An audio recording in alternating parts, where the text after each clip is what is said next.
Hello and welcome to this, our fourth episode of Music for the Eyes, a new series by Garsington Opera at Home where we explore opera alongside other arts. I'm Johnny Langridge and I'm delighted to have with me again Dr. Imogen Tedbury. Hi, Imi.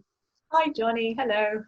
So this time we're going to be exploring the romantic world of Tchaikovsky's Eugene Onegin, based of course on Pushkin's verse novel of the same name. And to help us explore, we have two fantastic guests with us, Douglas Boyd, conductor and artistic director at Garsington Opera, and Julie Curtis, professor of Russian literature at the University of Oxford. So for the next 30 minutes, why don't you get a drink or whatever you need to enjoy this discussion that's coming up. And Imi, can you take us through what we're going to look at? Absolutely. So we'll start off speaking with Dougie a bit about Tchaikovsky and his opera. We'll then look at some paintings. I've got some great examples of German Romanticism lined up. I'm sure you can guess where I'm going, some of you. We'll then speak to Julie a bit about Pushkin and his novel in verse.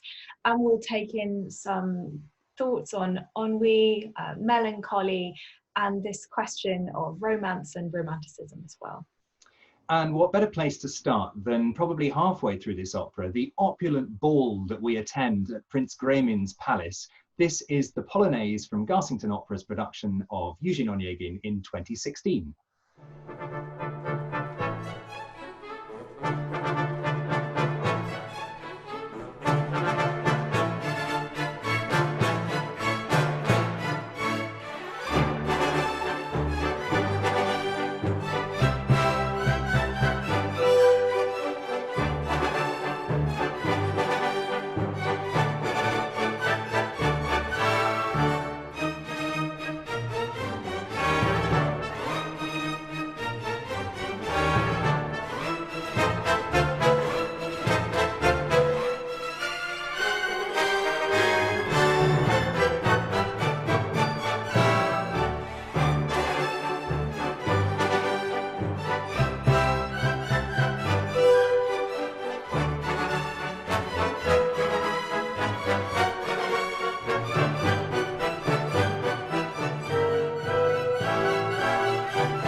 So, I'm now joined by Dougie Boyd, who was conducting that performance. Hi, Dougie.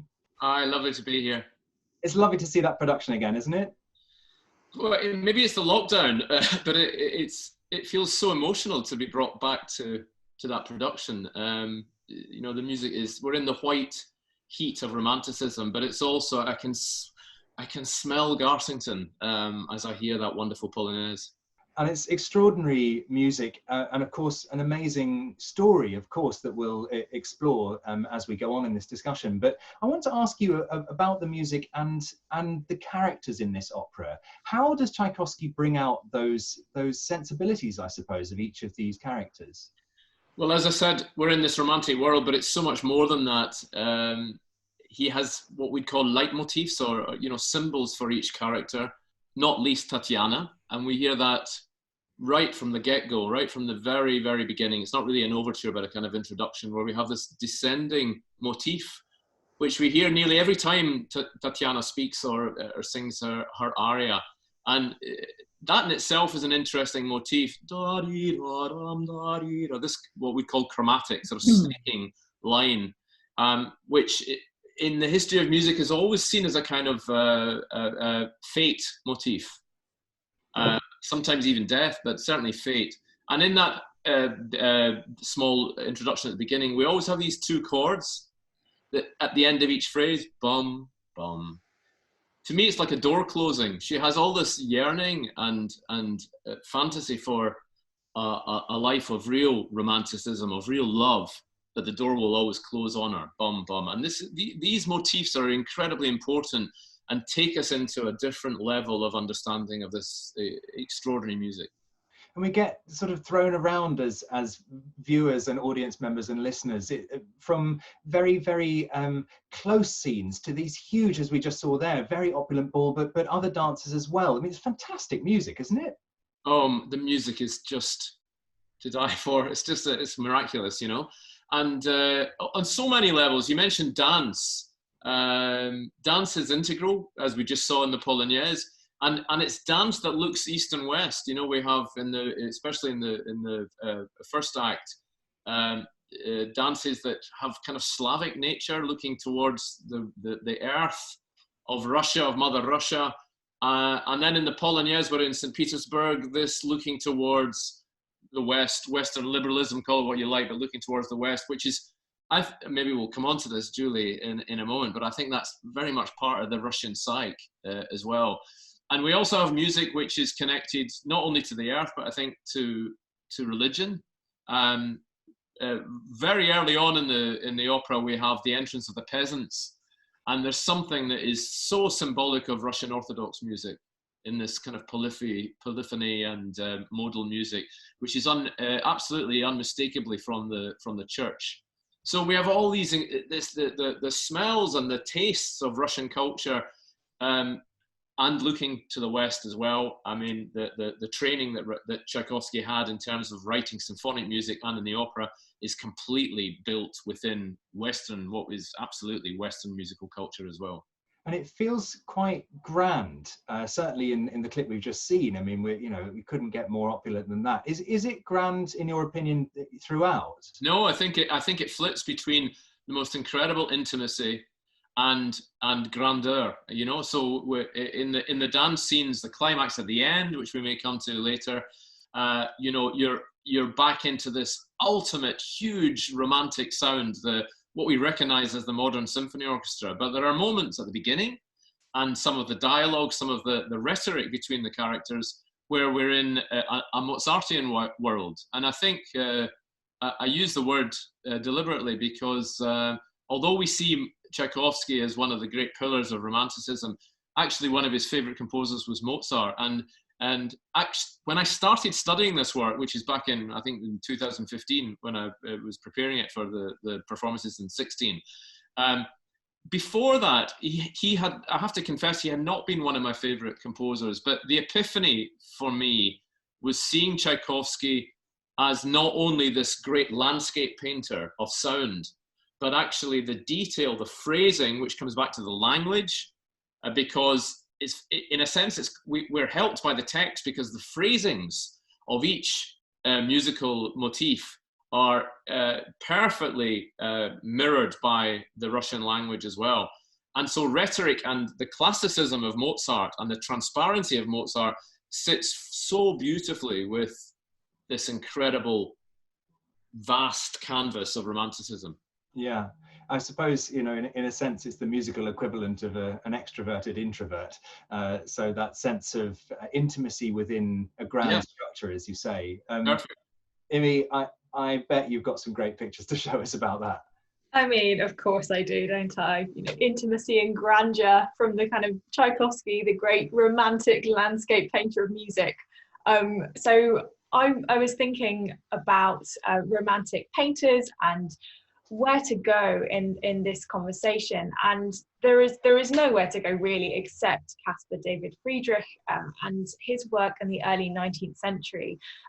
So many of the characters in Onegin are responding to romantic literature, to romantic thought, and I wanted to show you some paintings that really exemplify some of these ideas and ideals that Tchaikovsky is engaging with.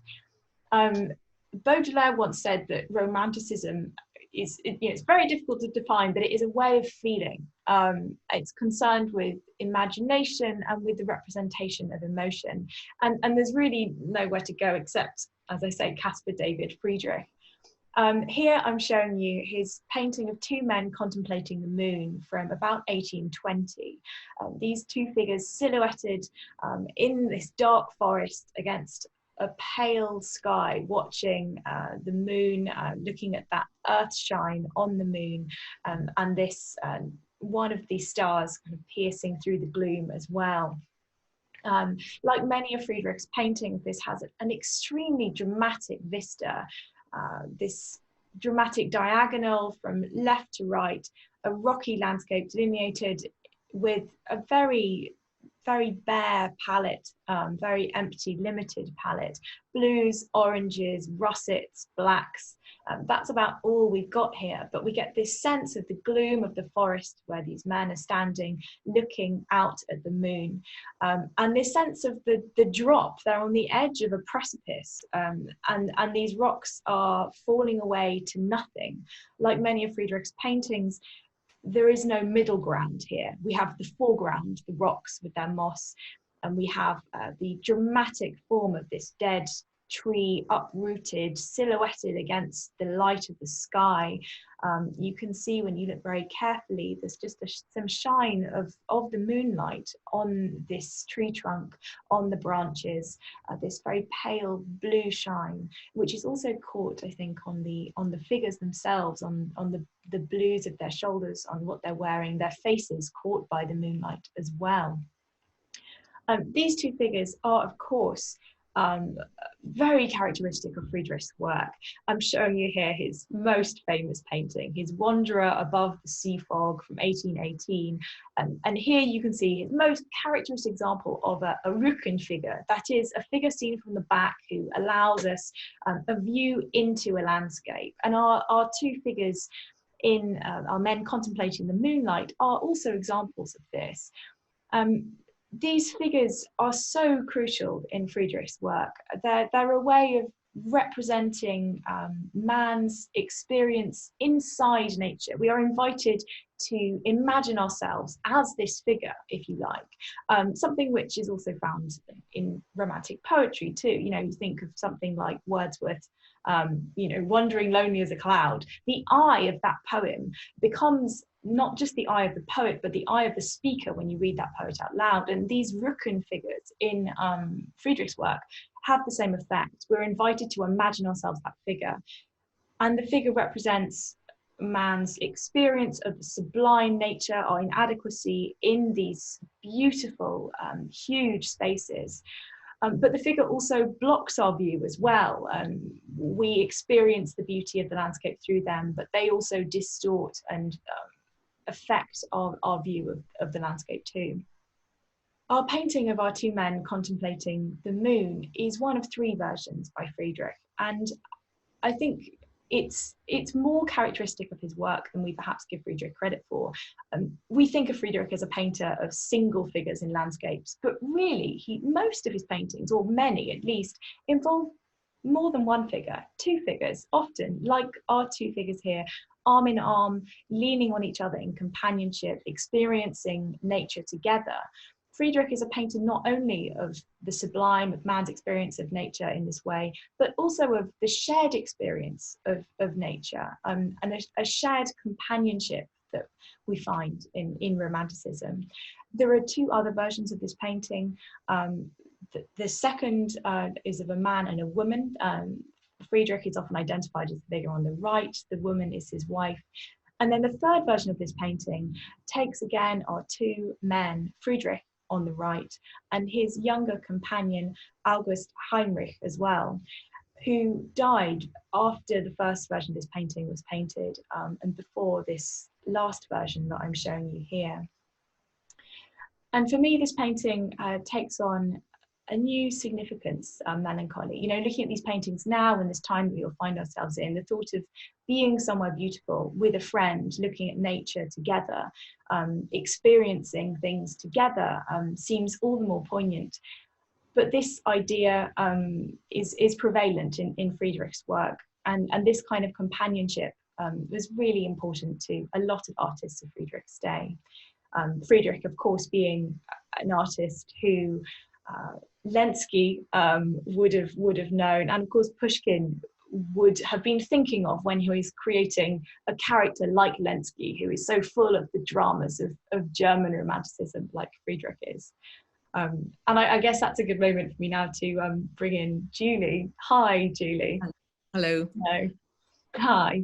I wanted to ask you if you could tell us a bit about Pushkin and how he came to write his novel in verse when he did.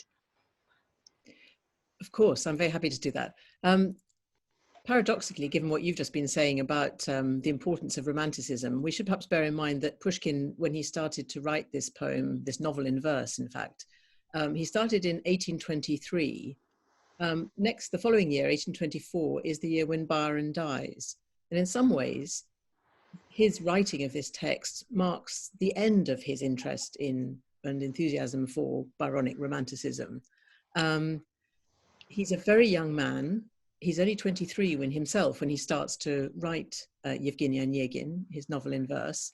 He is in internal exile in the south of Russia. He's forbidden to live in European Russia or visit the capitals. In fact, he's in internal exile for 6 years for being both politically subversive and also for running around too many officers' wives at court. So he is down in the south, and he's already been acclaimed as a great poet, but he's very worried that he's going to be cut off from everything exciting that's happening back in the center. And so he decides to write the novel partly as a great gesture of bravura creativity. Don't forget me. Here's something absolutely extraordinary, absolutely new. And to try and understand how new this is, we have to remember that, for one thing, there had never been really any novels in Russia before. In the 1790s, 90% of novels read in Russia were translated, so there were really hardly any predecessors. Also, he decided to write it in Russian. It's one of the very earliest long works written in the Russian language, because up until the early 19th century, French was the dominant language used by aristocrats and the gentry, and it was only after the Napoleonic invasion that there was a surge of patriotic nationalism. And he actually comments in the text quite often about how odd it may seem that he's writing in Russian. Tatiana's great letter, as he tells us, he's had to translate from French because, of course, she couldn't possibly write it in Russian herself. And so it's new because it's a novel, it's new because it's in Russian, and it's also new because he decides to produce this paradoxical genre of the novel in verse. So although he calls it a novel, the whole thing is written in stanzas in the Byronic, to some extent emulating Don Juan in the Byronic tradition, but inventing a brand new stanza form as well. And he sends the first chapter back up to his friends in St. Petersburg and Moscow. And it's a great flourish. It's saying, don't forget me. I'm still the genius that you remember. And to say this, by this stage, he's all of 23. Gosh, quite prodigal, I guess.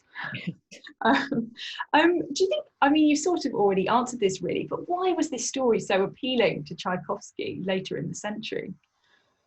Well, the paradox is that if you think about the text as a story and as a narrative, what Tchaikovsky succeeds in doing is absolutely travestying the original. He completely changes some of the key aspects of the text. So he ignores the humor and the wit, which are present in the original text through a very ironic, sardonic narrator. He takes the characters whom Pushkin is mocking, primarily Onegin himself, but also the character of Lenski, and to some extent Tatiana, and certainly Gremin, her eventual husband, all of whom are objects of ridicule in Pushkin's texts, and he transforms them into glorious romantic figures. So in some ways, he betrays what Pushkin was trying to do.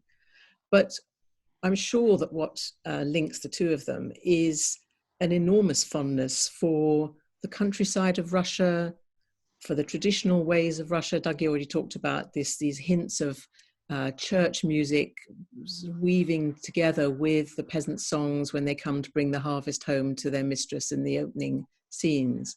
And one of the key lyrical themes of Pushkin's novel is the idea of what's called in Russian starina, which means the good old days, the old traditions. And I think that's what Tchaikovsky warms to most of all. And that is identified with the one unironized character, and that's Tatiana. And Julie, we have in this mini-series been talking also about nationalism and national culture movements. Does this speak either in the opera or the verse novel, or both, to a particular sense of Russianness?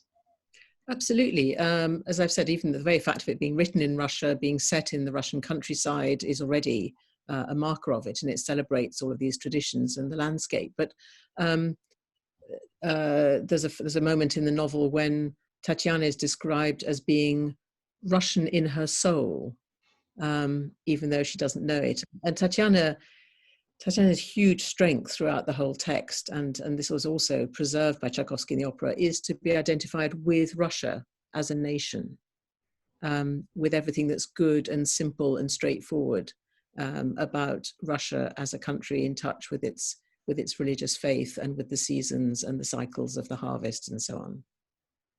And seen in this amazing production, of course, we're right there with them. Yeah. Not a fly on the wall. We are right there, almost holding their hands, going through this horrible situation, and I don't know, a sense of melancholy as well, that we feel it as the audience. Yeah, I mean, absolutely. There's a real melancholy through the opera, but also I think a lot of that comes through the kind of listlessness and sadness of a lot of the characters. And certainly Onegin and Lenski are suffering. I mean, Lenski perhaps more than Onegin, but suffering from a rather fashionable state of a kind of mal de siècle, a kind of sickness of the 19th century. This kind of ennui and disillusionment and sadness that kind of pervades figures like Byron and Coleridge and Shelley, these sort of stereotypes of the sad and lonely and troubled soul of the poet.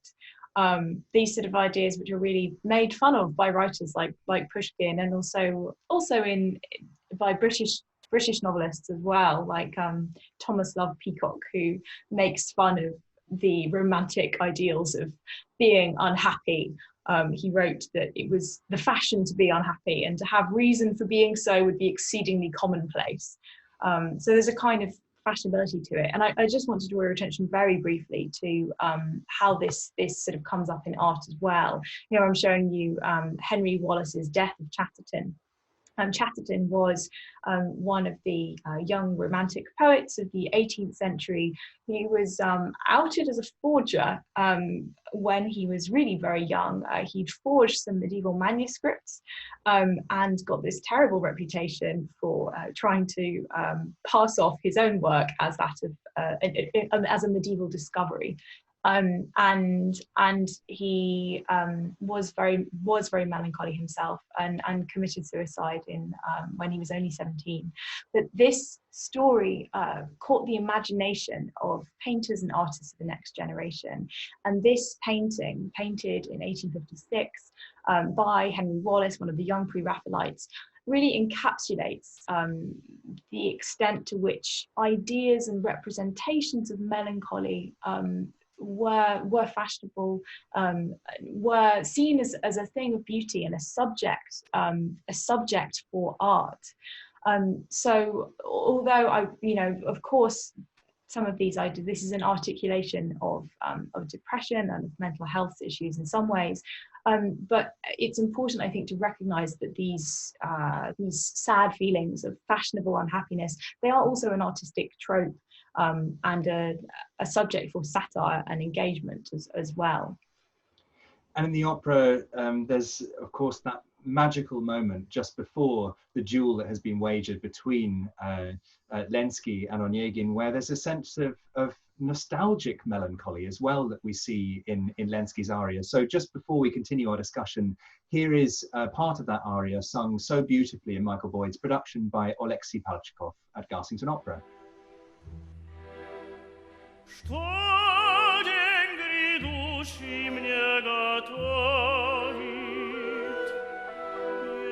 Его мой взор напрасно ловит.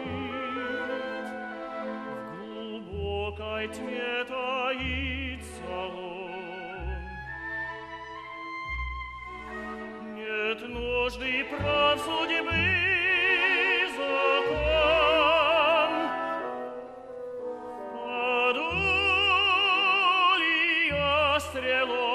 canzoni,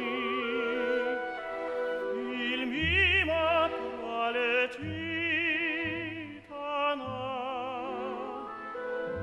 соблага, где не ясна, приходит час определенный, благословенный день забот, благословен и тьмы приход. Gorgeous. Yeah. Utterly gorgeous bit. And what's so fantastic about that scene is also that it's then followed by one of the most touching moments, which is shared in the Pushkin and the Tchaikovsky, where the two of them meet just before the duel and they look at each other and say, do we have to do this? Do we really need to do this? And because of honor and because of posing and because of this, yes, the cult of the melancholy and all the rest of it, they go ahead with the duel. And another of the ways in which Onegin grows up is that he's then haunted after Liensky's death by the pointlessness of it all and the sadness and the yearning, and he feels he's haunted by the figure of Liensky for the rest of his life. And this is where he does shed the shallowness of the Byronic pose and discover the truth. It's a very touching moment. If I can add to that, we often think also of opera being sometimes as an image of, the stories are ridiculous. In fact, the stories in real life are more ridiculous. And dueling, of course, was I think, Julie, you'll agree, was kind of commonplace. It was a kind of this bizarre male way of settling differences in this period. And in fact, Pushkin, in the end, died in a duel. I mean, it's absolutely extraordinary. Yeah, no, I mean, it was quite common, and Pushkin took part in several duels, yes, perished over a dispute with a man who he believed to be, the man who certainly was pursuing his wife, and so it was a matter of honor. But that wasn't the first duel that he'd fought. He knew what it was like to kill somebody in a duel. That's rendered very touchingly in Yevgeny Onegin, in the original novel. What an appalling experience it is when somebody you've just been talking to is killed by your shot. And dueling was the practice amongst officers and gentlemen in that time, and went on for. It was illegal, but they did it, and then they just got sent. They got sent into eternal exile if they did it, if they were caught. I wonder if, I mean, we've just spoken about Pushkin and duels and the kind of relevance of this story to his life, but I wonder, Dougie, if you could tell us a bit about how this story of Onegin comes to play into Tchaikovsky's life as well.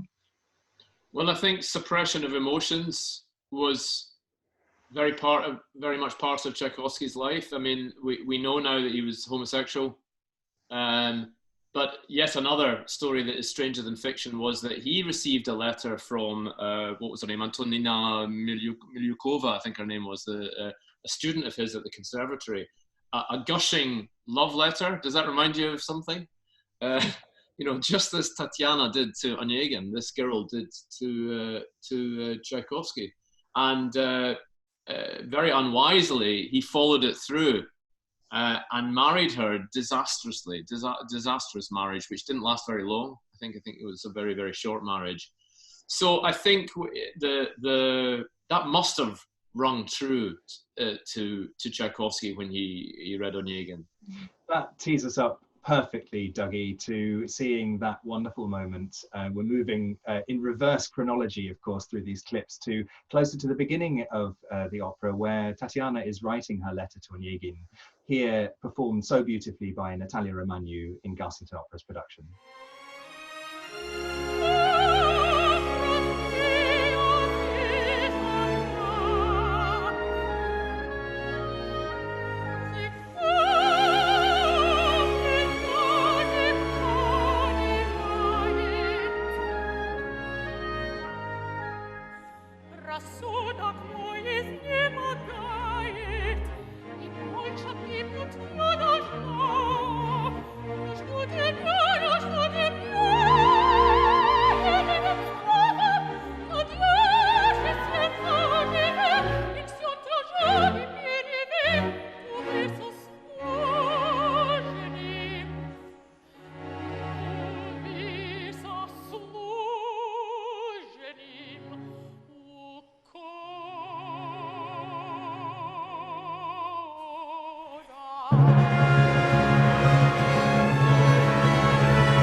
seeing that clip again, brings a tear to one eye and a sense of, foreshadowing in the other. She seals the letter not with a kiss, but seemingly with her soul. And Julie, it's so moving. But do you feel that this story is a love story? Well, clearly it is. Of course, it is in Tchaikovsky.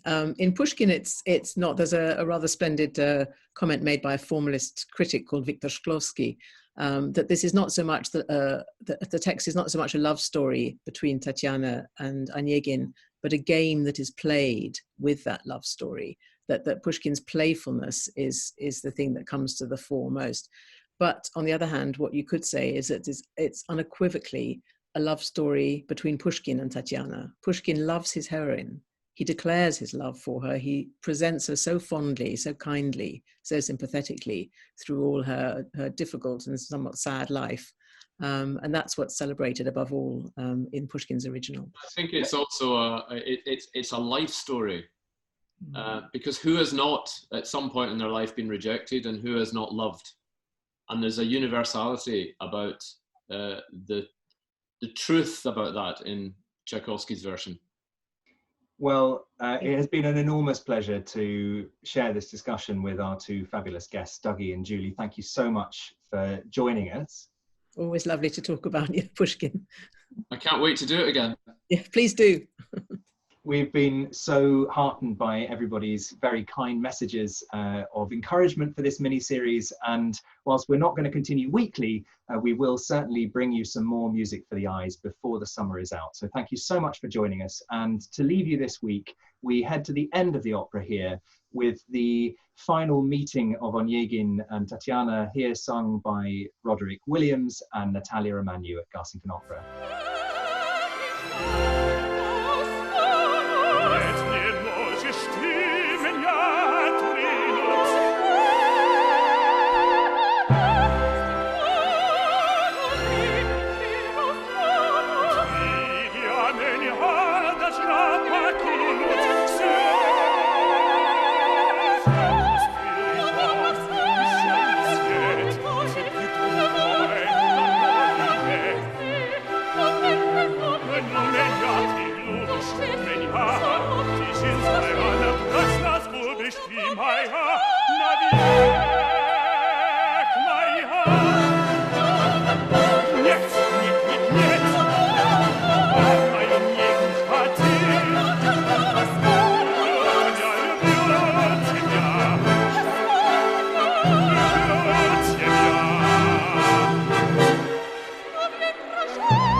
Azor,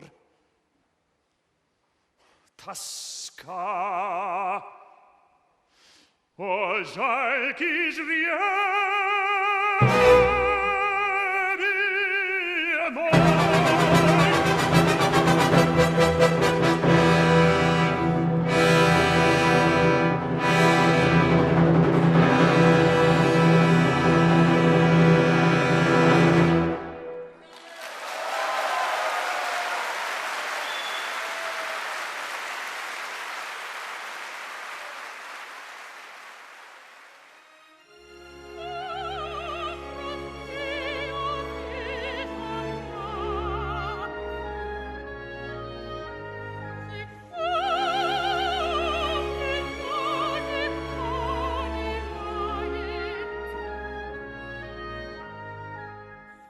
Rassudam, wo ist